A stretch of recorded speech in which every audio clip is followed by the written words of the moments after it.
I've seen things you humans wouldn't believe. This wasn't a high-density AI data center.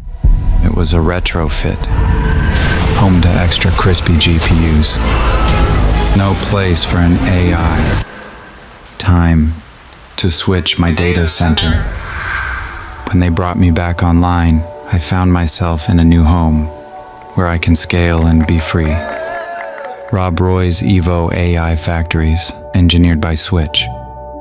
It's the ultimate spa resort for high-density compute. Up to 2 powerful megawatts per rack. Yes, you heard that right. Air and liquid-to-chip cooling. Burr. 5 enormous fluidic systems designed to celebrate me. Zero waste. Zero downtime. This isn't just the data center of the future. It's my forever home.